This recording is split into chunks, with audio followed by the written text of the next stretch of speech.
5 astuces SEO faciles et rapides à mettre en place dans votre site WordPress.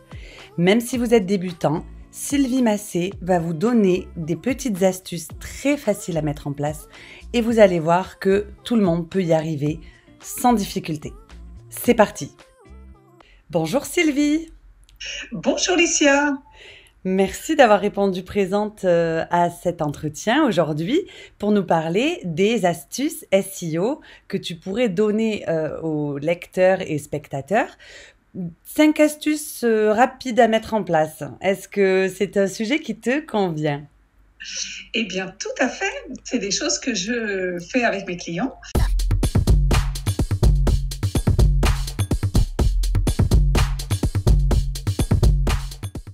D'abord, tu vas te présenter.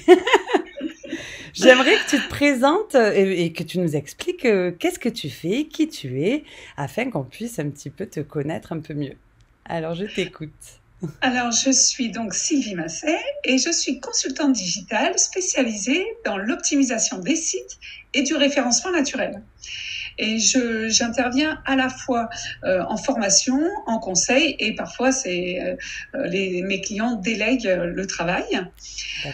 J'interviens donc parfois en amont de la création du site, donc vraiment à la phase de conception, et puis parfois donc je fais de la création de site, et parfois j'interviens aussi après quand le site est déjà créé et qu'il ne convient pas ou plus, peut-être parce que l'activité s'est développée par exemple, et le site il est plus tout à fait à la hauteur des ambitions. Donc j'interviens à ce moment-là. Et donc un des besoins de mes clients, eh bien, c'est de rendre le site visible pour qu'il serve à quelque chose finalement. Et donc, le référencement naturel trouve toute sa place à ce moment-là. D'accord, donc toi, tu es un petit peu la fée du référencement naturel, c'est ça? On peut dire ça. On peut dire ça comme ça. Et j'essaye vraiment de rendre mes clients autonomes, puisqu'il y a toute une partie, bon, on va en parler sans doute un peu après, que n'importe qui peut prendre en main, à condition d'avoir compris en fait le référencement naturel, comment ça fonctionne, quels sont les leviers. Et par exemple, on va parler du contenu tout à l'heure. Le contenu, finalement, n'importe qui avec un peu de bon sens peut tout à fait prendre ça et mettre. Tout le monde peut mettre ça en place, au moins sur la première phase quand on démarre son activité. Vraiment, je pense qu'il n'y a pas de problème pour le faire. D'ailleurs, j'ai des clients qui se débrouillent très bien comme ça. Super. Alors, j'ai l'impression que tu as 2 sites. Je me trompe ou pas? À toi?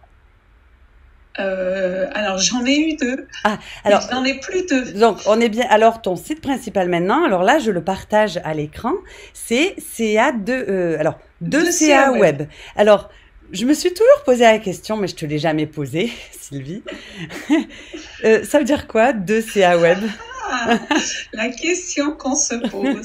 Eh bien, ça veut dire, alors ça dépend en fait des moments, mais là en ce moment, ça veut dire conseil, création et accompagnement dans le web. Ah ouais, donc 2C, donc pour... Voilà. D'accord. Parce que pendant un moment...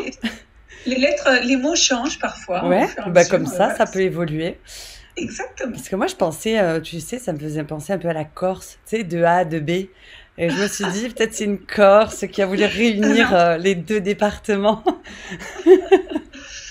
Non. Mais te connaissant, je sais que tu n'es pas corse, donc... Exactement.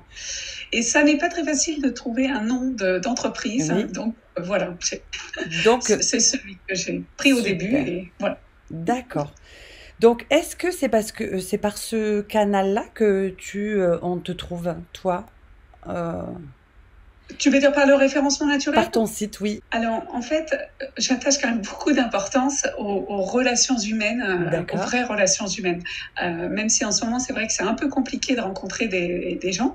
Mais je trouve que c'est vraiment quelque chose qui est important et surtout c'est quelque chose, ça fait partie des raisons pour lesquelles je suis entrepreneur. Je trouve que rencontrer et découvrir des nouveaux univers, c'est vraiment, moi je trouve que c'est une vraie richesse. Et donc finalement le bouche à oreille se fait beaucoup comme ça. Néanmoins j'ai aussi des gens qui arrivent directement par mon site. Et par exemple là, la dernière cliente avec qui je fais de la création à quatre mains, c'est un mix entre formation et création.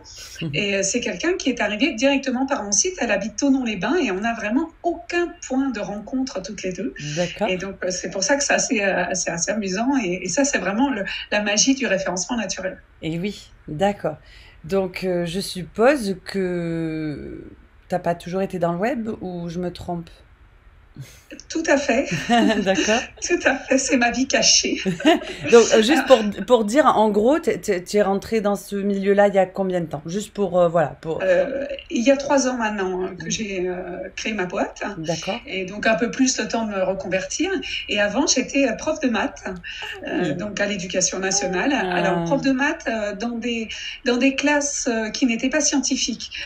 Alors, c'est super intéressant ce que tu me dis parce que donc, prof de maths, algo, c'est très proche en fait, ou pas? Tout à fait.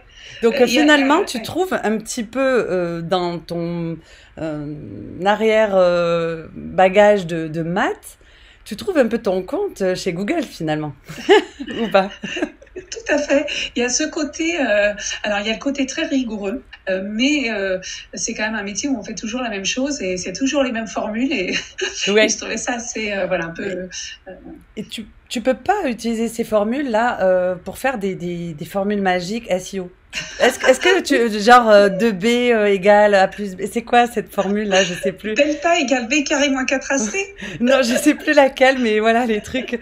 Ça, tu peux pas l'utiliser concrètement pour te trouver une petite formule pour rédiger des articles. Ça, c'est pas possible.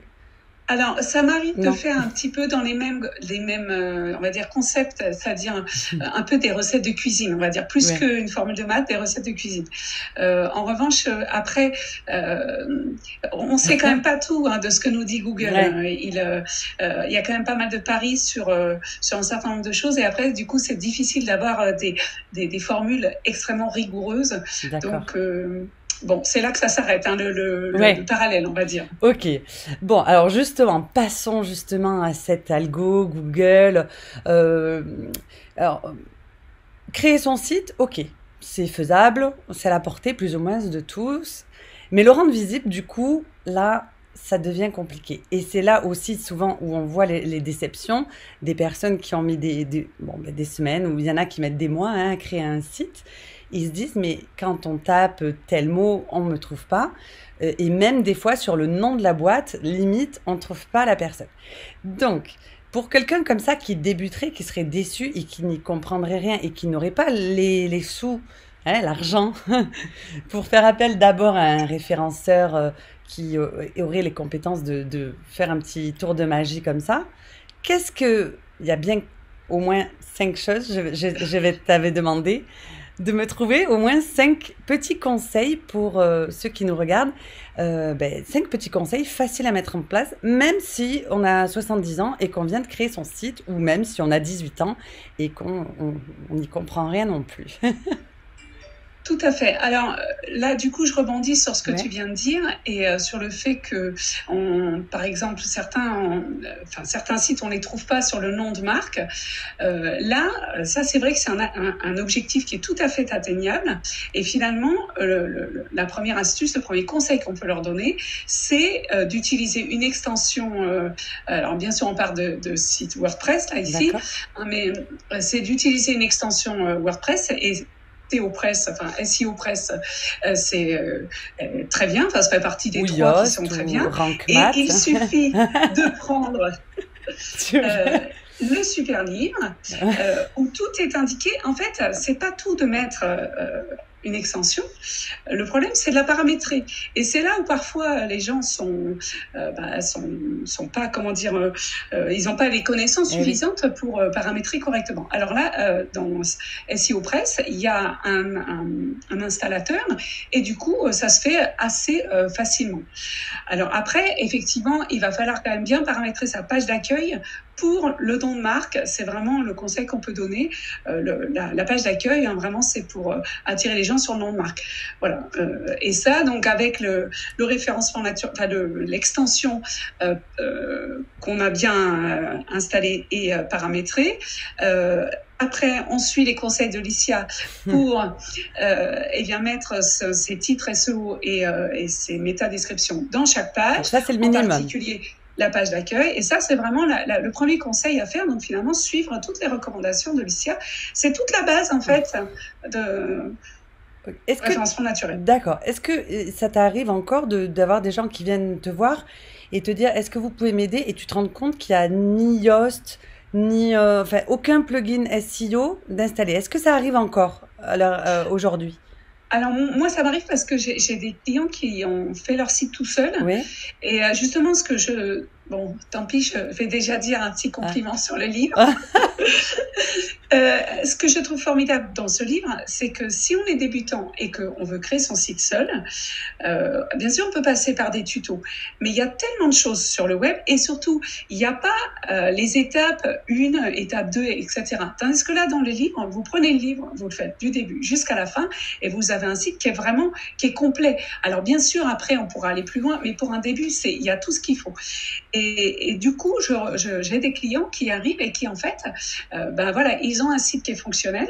De l'extérieur, ça a l'air d'être bien. Et puis après, bon, bien sûr, on va regarder un peu. Les mises à jour ne sont pas faites. Il n'y a pas le RGPD. Il n'y a pas de référencement naturel. L'extension, tout ça. Donc oui, après, on voit qu'on peut aller plus loin. Et c'est là que le fait d'avoir un livre une méthode en fait, avec du début jusqu'à la fin, une méthode vraiment complète, c'est vraiment intéressant. Mais donc tu vois encore des gens qui optimisent pas des métadescriptions, titres et description, quoi. Enfin, le titre SEO et la méta. Et je vois aussi des sites qui ont été faits qui ont été achetés, on va dire, alors pas très cher, et qui sont parfois pas paramétrés. Il y a l'extension qui est là, mais qui est juste là, qui est posée. D'accord. Donc, elle ne sert pas complètement, on va dire, voire pas du tout. Et en plus, ils ne savent pas qu'il faut remplir les métadescriptions, les titres SEO, par exemple. Et donc, finalement, il n'y a rien qui est fait. D'accord. Mais on leur a vendu un site optimisé pour le référencement naturel. C'est dommage. Donc, je pense que tout va bien. Ouais, je sais, j'ai déjà vu ça. Donc, en gros, ça, c'est le premier conseil. C'est facile à faire. C'est au moins faire les balises, donc les titres SEO, métadescription. C'est le minimum. Et bien sûr, WordPress de base ne permet pas ça. C'est pour ça qu'on a besoin d'un plugin comme Yoast, SEOpress, RankMath. On s'arrête là. C'est les trois meilleurs en ce moment. En tout cas, Donc, en gros, ça, c'est la première des choses. Facile à faire, tout le monde peut le faire. Tout à fait. Deuxième des choses, qu'est-ce qu'on peut faire? Ça va être aussi, tout le monde peut faire. Ok. En fait, c'est de penser que le site, il est vraiment fait pour, pas pour toute la Terre, il est fait pour votre cible. Et donc, il faut comprendre qui est votre cible et il faut comprendre de quoi elle a besoin, qu'est-ce qu'elle recherche. Et finalement, si vous vous mettez dans la tête de votre client idéal, vous allez comprendre de quoi il a besoin. Par exemple, si vous êtes quelqu'un qui est dans le bien-être, par exemple, au sens très large du terme, il va falloir rassurer, puisque on va pas voir, par exemple, un naturopathe sans avoir quand même déjà au moins être rassuré, ne serait-ce que sur la photo de la personne, qui en dit long finalement. Une photo, quand elle est pas trop figée, un peu comme ça, en fait, ça dit beaucoup une photo. Oui. Et par exemple, voilà un élément qui est vraiment important. Mais c'est vraiment des choses de bon sens finalement. C'est comme quand on rentre dans une boutique, on va commencer par regarder. Est-ce que, même là, on va regarder la vitrine, on va même pas rentrer. Et c'est la même chose finalement dans un site. L'important, c'est vraiment de répondre aux besoins de sa cible. Alors, ça, je le comprends et je pense que tout le monde le comprend, mais comment on fait? Alors, en gros, est-ce que tu fais des personas, comme on dit, tout ça? Est-ce que ça sert vraiment? Est-ce qu'on le sait pas un petit peu, nos personas, nos clients? Est-ce qu'on les connaît pas déjà? Est-ce qu'on a vraiment besoin de... Non. On a besoin de Moi, je lister pense ça que ou pas? justement, pour des indépendants, par exemple, Ouais. qui n'ont pas forcément le temps de faire tout, alors le problème, c'est quand on démarre. Quand on démarre, on n'a pas forcément encore des clients. Et ben ça, c'est pas grave. Lancez-vous, faites un site comme vous pouvez, lancez-vous, vendez, et après, justement, vous allez pouvoir avoir des clients, des vrais clients, et vous allez mieux comprendre leurs besoins. Et après, en fait, finalement, la question, c'est de se poser, c'est de se dire quelles sont les questions que mes clients m'ont posées. Et ben peut-être ça peut faire l'objet d'un article. Finalement, reprenez finalement les discussions de départ avec vos prospects qui ne sont pas encore vos clients.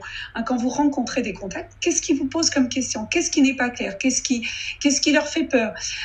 Quels sont les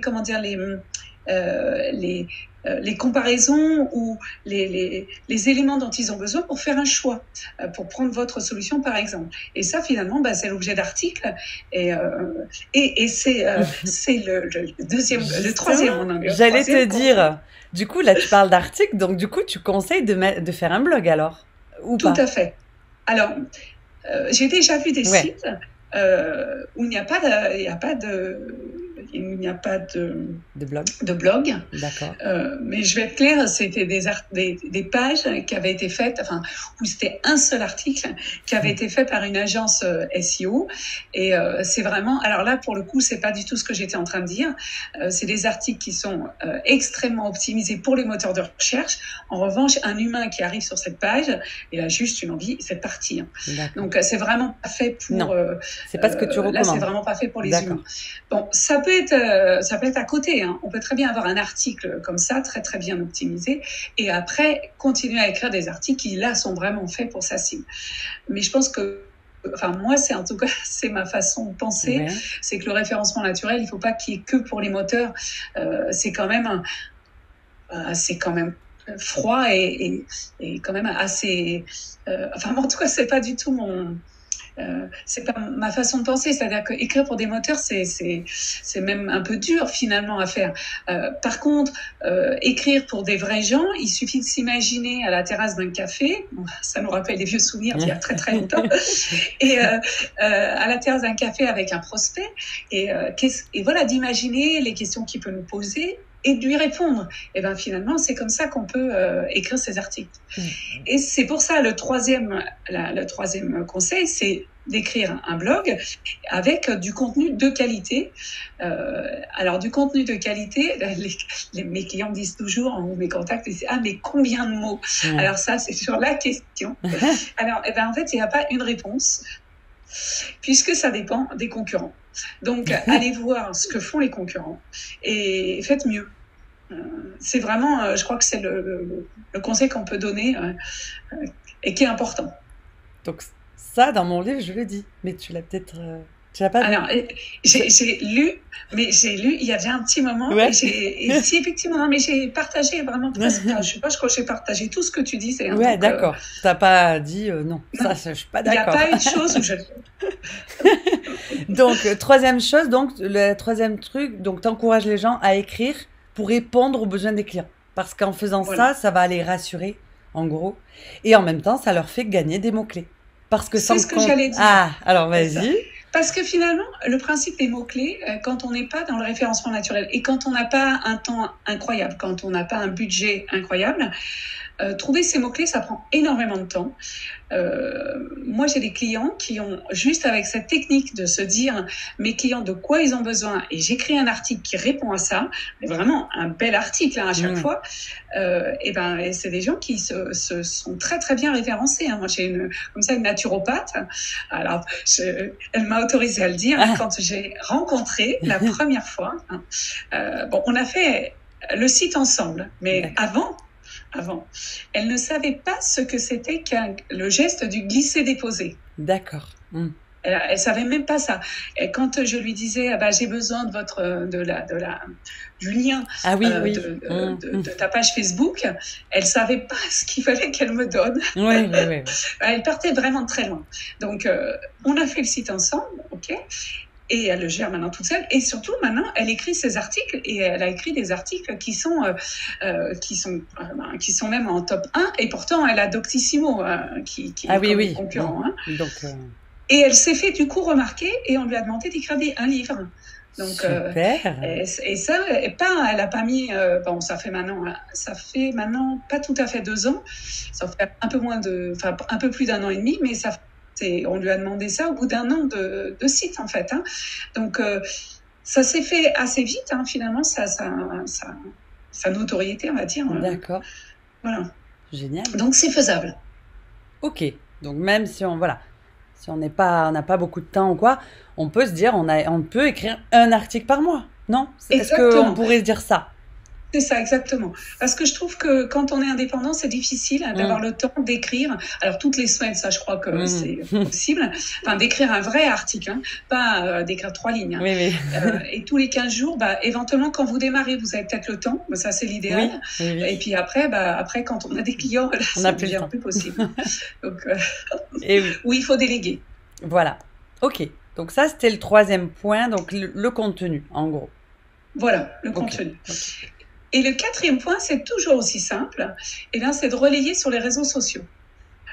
Parce qu'un site tout seul, c'est quand même un peu difficile de le faire connaître et que les réseaux sociaux, c'est quand même une mine en fait. Il y a plein de gens qui sont là, qui cherchent des informations, qui cherchent des solutions et c'est aussi une façon de faire connaître. Et finalement, quand vous écrivez des très bons articles, l'astuce, c'est qu'un très bon article peut vous donner plusieurs posts de réseaux sociaux. Oui. Ou bien vous coupez l'article en morceaux et ça vous fait des petits posts, ou vous pouvez prendre le même article mais avec un angle différent. Donc bref, ça fait, il y a du coup matière à après publier sur les réseaux sociaux de façon intéressante. D'accord, donc on partage pas le lien de l'article ? Si, tout à fait. Mais tu reprends un petit bout. Voilà, que tu mets dans le... moi toujours. Hein. Voilà. Je réécris, mais un petit bout. Un petit bout pour donner un peu l'envie de lire. Voilà. D'accord. Et surtout que ça, tu es d'accord avec moi que ça envoie des petits signaux à Google quand même, les réseaux sociaux. Tout à fait. On est d'accord. Tout à fait. Et puis, il y a des gens qui viennent sur le site grâce à ça, et des nouvelles personnes, en fait. Donc, alors, c'est pas le référencement naturel en tant que tel, mais en même temps, c'est du trafic qui vient. Et ça, le trafic qui vient, c'est un bon signal. Donc, pour démarrer, en fait, c'est un moyen assez simple et ça coûte rien. Donc, un peu de temps. Donc là, finalement, c'est 4 solutions. Tous les novices qui ont un site WordPress peuvent faire ça. Exactement. Alors, il y en a qui vont te dire, mais moi, j'ai personne qui me suit sur les réseaux sociaux aussi. Alors quoi? Alors peut-être aller sur des groupes, mais on n'a pas le droit de trop partager sur certains groupes. C'est assez mal vu. Tout à fait. Alors après, ça dépend. C'est vrai que ça dépend aussi de l'activité. Hein. Il y a des activités qui s'y prêtent plus ou moins. Là, je travaille avec une psychologue qui est en reconversion. Alors, elle va peut-être mettre un peu sur LinkedIn, mais je pense qu'elle n'utilisera pas tellement ces réseaux sociaux parce qu'elle s'y sent pas à l'aise. Si on s'y sent pas à l'aise, il faut pas non plus se forcer et faire des choses parce que du coup, ça c'est pas efficace. Puis ça va même être contre-productif. D'accord. Cela dit, grossir son réseau, c'est pas forcément que les réseaux sociaux. Enfin, c'est-à-dire, je veux dire, de façon les réseaux sociaux, ils ont aussi un lien avec les vrais gens dans la vraie vie.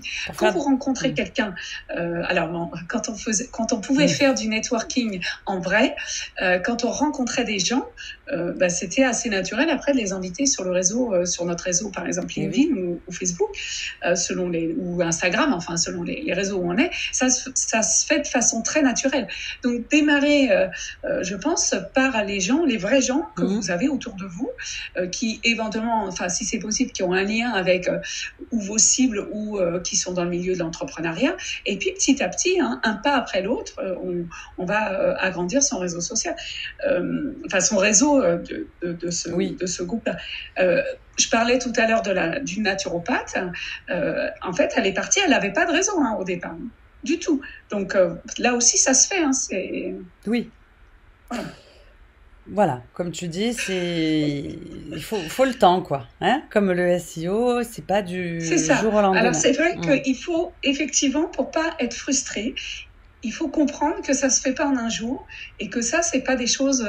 Il va peut-être falloir attendre 6 mois pour que ça décolle un peu et peut-être 1 an pour que ça décolle vraiment. Ça, c'est évident. C'est vraiment pas un investissement pour demain. Ça, c'est sûr. Donc, d'ici là, il faut vraiment faire du local, rencontrer des gens. Et oui. Rien ne vaut la vraie vie, en fait. Exactement. En tout cas, pour démarrer, je pense que c'est quand même pas mal. Sauf que ceux qui ont démarré là, cette année en 2020, pour eux, c'est compliqué de faire des relations dans la vraie vie.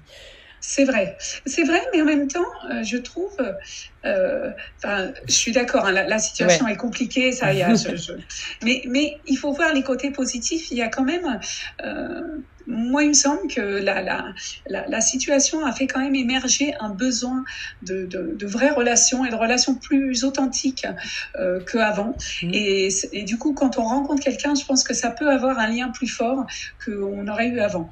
Et puis l'autre chose, c'est qu'on peut aussi essayer de jouer pour commencer en tout cas sur le local, c'est-à-dire les voisins à côté de chez soi. Voilà, moi j'ai été voir ma voisine, mais alors vraiment sans idée derrière la tête, juste pour avoir des nouvelles. Elle a une entreprise de déménagement et voilà, et peut-être je vais refaire son site. Mais c'est vraiment, c'était pas fait pour ça. Oui. Mais je pense que nourrir aussi les liens avec ses voisins, avec les gens avec qui on a des affinités. Donc peut-être il faut sortir de chez soi, aller je sais pas, à la boulangerie, discuter. Bien sûr. Oui. Oh, c'est génial ça. Et est-ce que... Alors, bien sûr que des conseils SEO, il y en a plein à donner. Tout à fait. Il y en aurait, on pourrait passer la journée peut-être à discuter. Mais du coup, s'il y a un 5e et dernier conseil, tu donnerais quoi Alors après, je conseillerais de travailler ces liens. Alors dans les liens, il y a des choses qui sont faciles à faire. C'est les liens internes. C'est donc de mettre des liens d'un article vers un de ces articles de façon cohérente, c'est-à-dire si vous avez fait un article qui a un rapport avec un autre article que vous avez déjà écrit, mettre un lien entre les deux, ça paraît assez logique. Et donc, c'est-à-dire pousser aussi vos visiteurs à aller lire l'autre article. Mais du coup, ça pousse aussi les moteurs à comprendre parce que les articles vont être reliés, donc les moteurs vont mieux comprendre de quoi vous allez parler. Donc les liens internes. Les liens externe, c'est-à-dire vers l'extérieur, ça c'est pas trop difficile non plus. Vous pouvez mettre dans vos articles quelques liens vers des sites de référence. Ça veut dire que vous n'écrivez pas n'importe quoi, que vous écrivez, vous vous posez la question de ce que vous mettez derrière vos mots et donc vous êtes capable de les justifier par un autre site sérieux. Donc pour Google, c'est un signal qui est important de sérieux. Et puis après, il y a le 3e type, alors là c'est plus compliqué, c'est les backlinks. Et donc c'est d'avoir des liens qui sont dans un autre site et qui pointent vers votre site. Alors là, c'est être sur des annuaires, ça se fait petit à petit. Alors surtout, il ne faut pas vouloir avoir plein de liens en même temps, ça c'est mauvais. Mais petit à petit, alors ceux qui ont la chance d'avoir des annuaires performants dans leur secteur, il faut y aller. Et ça peut être aussi, je parlais tout à l'heure de ma cliente naturopathe, elle s'est mise sur Doctolib et Doctolib c'est aussi c'est un super backlink et qui l'a certainement aidé pour le référencement naturel au départ. Donc c'est pas donné, mais dans une idée d'investissement, ça peut être un très bon investissement d'aller sur ce genre d'annuaire. Voilà. D'accord. Alors, pour revenir dans les liens internes, le maillage interne, donc ça c'est très important. Est-ce que tu penses qu'en mettant une encre de lien, même en interne, avec un mot-clé, est-ce que tu penses qu'elle est prise en compte par Google ? Tout à fait. Alors l'idéal, c'est de ne pas mettre exactement la même encre. Non. Donc de varier un peu. Voilà. Ça se fait aussi finalement de façon naturelle, c'est-à-dire qu'on ne va pas aller regarder ce qu'on a écrit les fois d'avant. Donc on va avoir tendance à ne pas écrire les mêmes choses. Ouais. Quand on fait plein de petits articles comme ça, on les relie entre eux avec des encres en maillage interne pertinentes. Donc ça, c'est déjà côté comme ça. En côté liens qui partent, pas trop, on est d'accord, il n'en faut pas énormément. Tout à fait. 2, 3. Voilà. Max.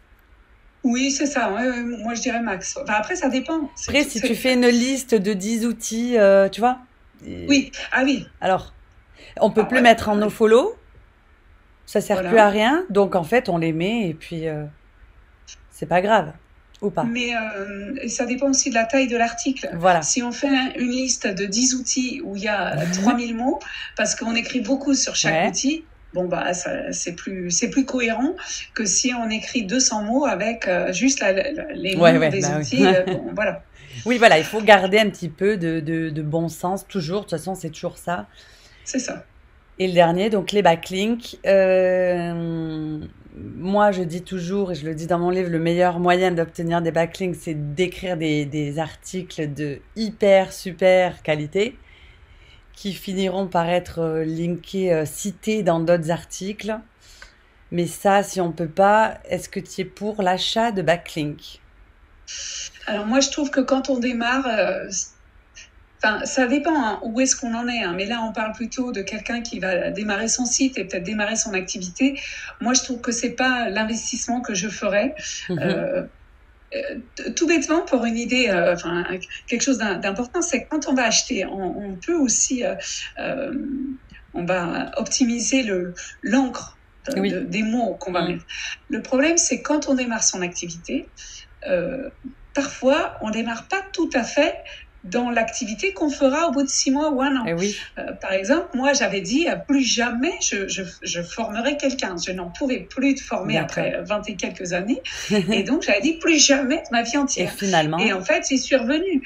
Donc, je pense que c'est difficile au départ. En plus, c'est difficile de savoir si, bah, quel est son ADN, et puis trouver l'adéquation avec le marché.